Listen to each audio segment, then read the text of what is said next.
Somalia, a nation of civil unrest. The History of Africa, Hiwd 320, by Kylie Brown. Early European explorers and writers described Somali as a geographical region occupied by people of mixed descent. According to these people, the Somalis were a mixed race of African and Arab origin. Prolonged interest into the Horn of Africa made them learn that actually the Somalis were pure Africans in race, but with Islamic beliefs. Despite the fact that intermarriages between the Arabs and the indigenous Somali people occurred, the country remains mostly inhabited by people of the African race. Somalis are mainly homogeneous despite the little presence of Bantus, Arabs, and Baravans, especially along the country's coastline. The Somalis have maintained their traditional political and socio-economic organization structure, where people are organized into clans. The clans form the core political unit, and every socio-economic and political decision is supposed to be made on that alignment. Based on the advent of colonialism, there was nothing like a single geopolitical state of Somalia. These marriages of conveniences only occurred after colonialism, where different clans in the Horn of Africa were forced to merge into one bureaucratic state. Therefore, Somalis have long used traditional methods of solving conflicts, including the use of traditional laws and Islamic laws. The fact that Somalis are largely a pastoralist community living in an arid area makes these traditional ways of conflict solving crucial. Natural resources, such as pastures and water, are shared according to consensus reached by representatives of various clans occupying a single geographical area.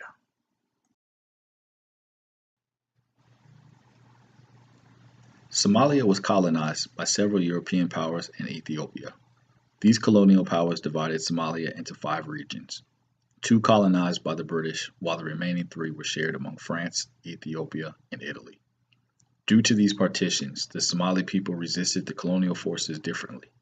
Sayyid Muhammad Abdul Hassan led a Somali rebellion group against the British in the southern parts of the country, while other different clan-based groups organized resistance against the French, Ethiopians, and Italians.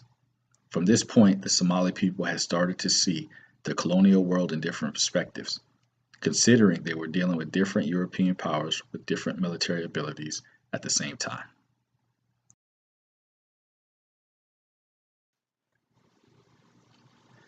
After Italy was defeated in the Second World War, it could not support the additional expenses of running Somalia as a colony. Somalia was put under trusteeship for about 10 years. After colonization, these parts of the country were given to Ethiopia and Kenya by the British and French forces. This, among other factors, mobilized the Somalis to fight to regain their lost regions from their neighboring countries, further straining their limited resources. Of significant note is the war between Somalia and Ethiopia in 1977 over the Ogaden region, which cost the developing country its resources. Therefore, Somalia started the process of national healing on a disadvantaged note, setting the stage for further conflicts to control the remaining limited resources. In 1960, both the northern and southern Somalia gained independence. Despite their differences, the 2 regions decided to unite into a central democratic republic between 1960 and 1969. During this period, the Somali Youth League, a political outfit that had played a core role in fighting for the country's independence, formed the major political party.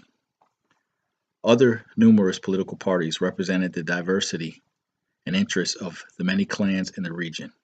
This too added momentum to the level of conflict because most of the political parties represented the specific and selfish interests of individual clans.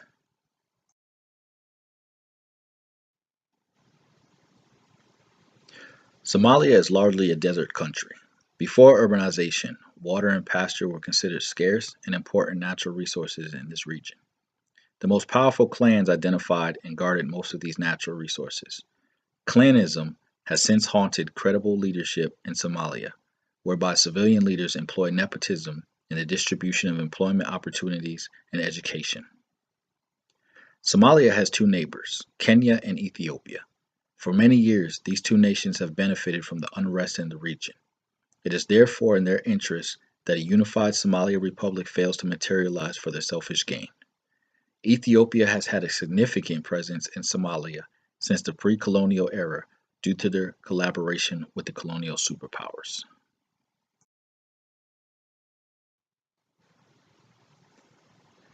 Ethiopia, being a landlocked country, would benefit primarily from a disintegrated Somaliland that could allow access to the coast.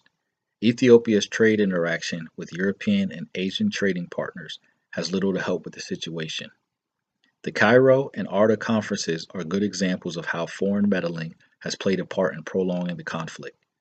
The Ethiopians had a hand in convincing General Aden Abdullah Nur and Colonel Abdullah Yusuf to reject the peace treaty signed in Cairo.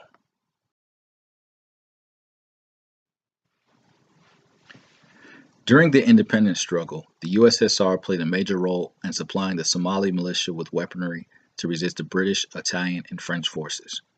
There were two centers of power on the global stage, and the British and the French had sided with the United States. This provided the USSR with a good opportunity to destabilize the offshore interests of Allied force countries. It provided military aid and training to its forces, which were fighting against the Ethiopians for the control of northern Somalia. The U.S. saw an opportunity to retaliate on the USSR influence by deciding to offer Ethiopia advanced military support. The Ethiopia-U.S.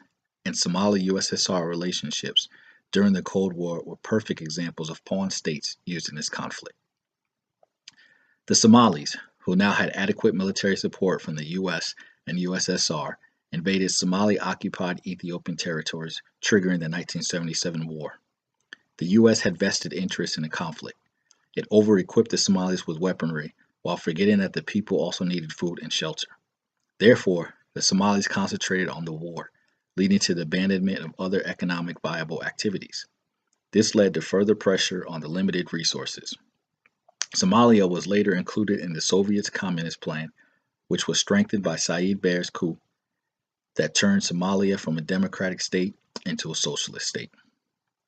The fact that this region was strategically located on the southern end of the Red Sea, just across the Arab Peninsula, where there were major oil fields, served two powers well in terms of controlling global politics and the sea routes, projecting power, and providing advanced military aid to Middle East countries. The U.S. used this avenue to stabilize pro-Western powers in the Middle East, ensure economic stability and security of Western governments, and ensure limited interference to the oil lanes by the Soviet powers. The U.S. efforts of keeping the Red Sea and the Indian Ocean open for Israeli shipping were counteractions against the USSR side that had envisioned permanent post-colonial inclusion of this region in its communism camp.